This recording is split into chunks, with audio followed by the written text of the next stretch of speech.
Hello guys, welcome back to the house of vlog. आज group 2 की strategy video का last part है, मतलब एडवांस अकाउंट्स की स्ट्रैटेजी।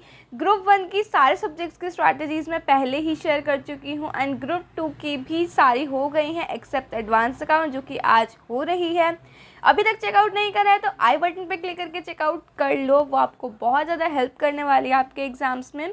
सो अब स्टार्ट करते हैं एडवांस अकाउंट्स की स्ट्रैटेजी वीडियो, जिसको स्टार्ट करने से पहले हम डिस्कस करेंगे एडवांस अकाउंट्स का पेपर पैटर्न।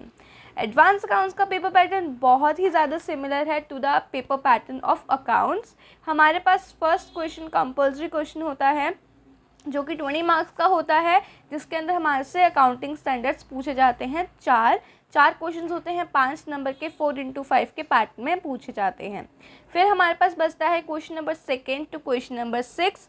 सिक्स्थ क्वेश्चन का पैटर्न फर्स्ट क्वेश्चन के जैसे होता है, 4 क्वेश्चन सॉल्व करने होते हैं और 5 मार्क्स। सिक्स्थ क्वेश्चन में हमारे पास एक इंटरनल चॉइस मिल जाती है, 5 क्वेश्चन दिए होते हैं, उसमें से एनी 4 हमको सॉल्व करने होते हैं।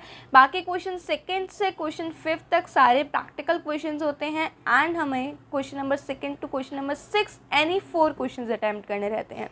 ओके, सो ये हो गया बेसिक पेपर पैटर्न। अब देखते हैं इन क्वेश्चंस में आता क्या है।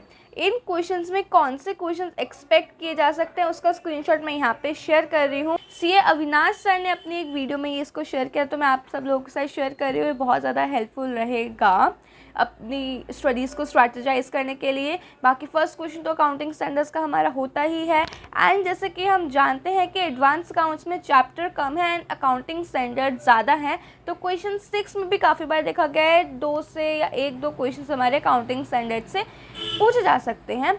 बाकी 5 मार्कर क्वेश्चंस में इंटरनल रिकंस्ट्रक्शन का क्वेश्चन आ सकता है।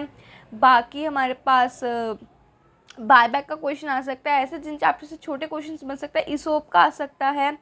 तो ये सारे क्वेश्चंस एक्सपेक्ट किए जा सकते हैं। बाकी आप इससे अंदाज़ा लगा सकते हो। चैप्टर वाइज वेटेज मैं अपने टेलीग्राम में शेयर कर दूंगी, तो फिर आप उसका लिंक डिस्क्रिप्शन में, उसको आप ज्वाइन कर सकते हो।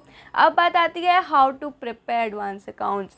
लिटरली स्पीकिंग एडवांस अकाउंट्स के ना चैप्टर्स अगर आप पढ़ने चाहोगे ना, तो वो आपको लिटिल ईजी लगेंगे। जैसे मैं बैंकिंग कंपनी की बात करती हूँ, बहुत लोग बैंकिंग कंपनी को छोड़ देते हैं इस वजह से क्योंकि उसके अंदर बहुत सारे टॉपिक्स हैं।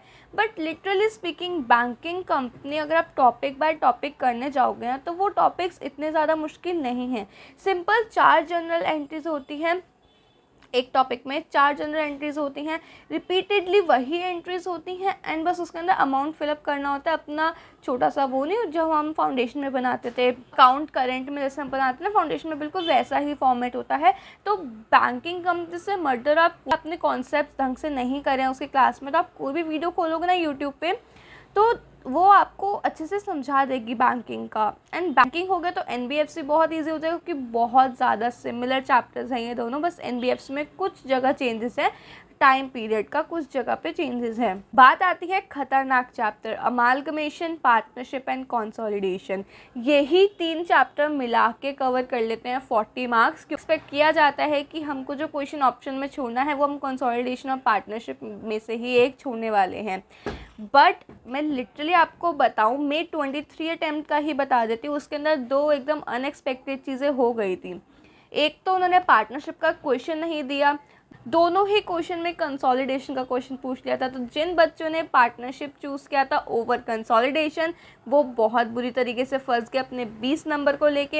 एंड सेकेंडरी ये भी बहुत चीज़ चलती है कि अमालगमेशन, इंटरनल रिकंस्ट्रक्शन में से कोई एक चैप्टर आता है, तो जिसने अमालगमेशन कर लिया इंटरनल रिकंस्ट्रक्शन छोड़ दिया, या इंटरनल रिकंस्ट्रक्शन कर लिया अमालगमेशन छोड़ दिया, इंटरनल रिकंस्ट्रक्शन का भी 5 मार्क का क्वेश्चन आ गया था क्वेश्चन नंबर 6 के अंदर।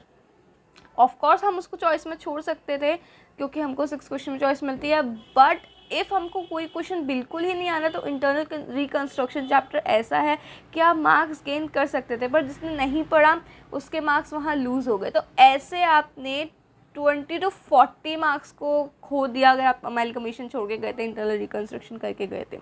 सो ऐसा कोई भी रिस्क मत करना, पास्ट ईयर एनालिसिस करना चाहिए, बट उस पर पूरा डिपेंड बिल्कुल भी नहीं होना चाहिए, क्योंकि उस पर पूरा डिपेंड हो गया ना, आईसीए अटैम्प्ट में खेल गई ना, तो कुछ नहीं पता कहाँ से कहाँ रिज़ल्ट हमारा पलट जाए। तो बिल्कुल भी हमको पास्ट ईयर एनालिसिस पे भरोसा नहीं करना। बात आती है अकाउंटिंग स्टैंडर्ड्स की। अकाउंटिंग स्टैंडर्ड्स काफ़ी हैं एडवांस अकाउंट्स के अंदर। सो आई सजेस्ट, मैंने आपको ग्रुप 2 वाले यूट्यूब चैनल के वीडियोस में सजेस्ट करा था अविनाश सर को।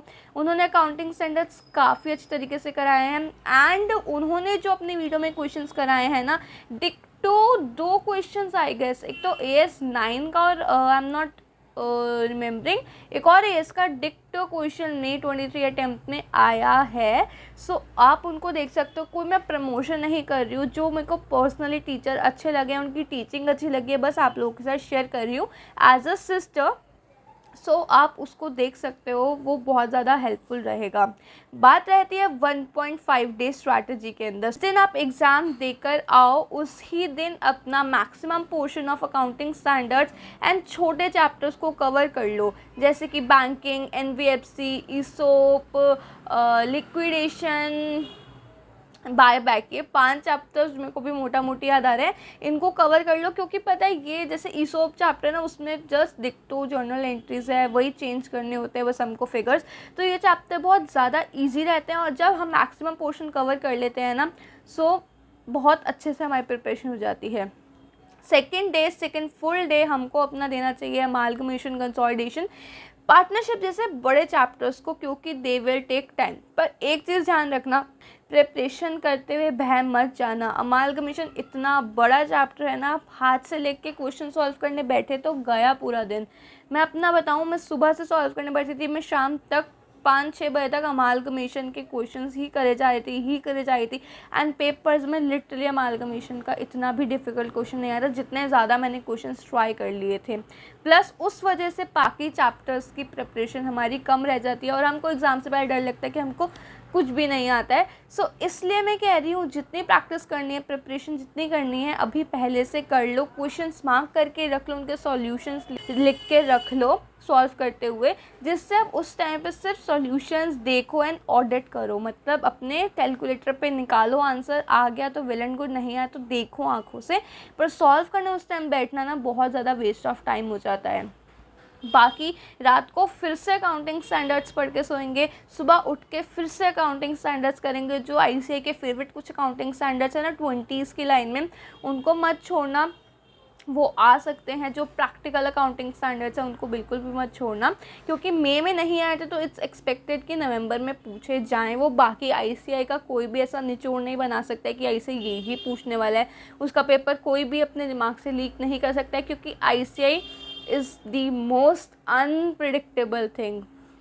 सो जस्ट मैं स्ट्रैटेजी बता रही हूँ कि पास्ट एनालिसिस से ऐसा देखा गया है और मई में क्या ब्लंडर हुआ था। सो आप उस हिसाब से अपनी प्रिपरेशन कर सकते हो।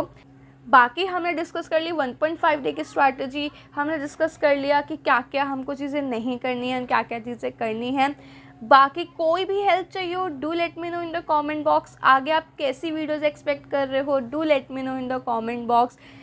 बस इस टाइम पे अपना कॉन्फिडेंस लूज़ मत करो। अभी भी हम रात को लाइव कंडक्ट कर रहे हैं ना, तो उसमें बहुत सारे कमेंट्स या चैट में ये होता है कि बहुत डर लग रहा है, कॉन्फिडेंस नहीं आ रहा, पढ़ रहे हैं, भूले जा रहे हैं, सब कुछ। प्लीज़ इस टाइम पे मत करो, ये आपके रिज़ल्ट को लिटरली बिगाड़ता है। I have experience this, so please ये मत करना।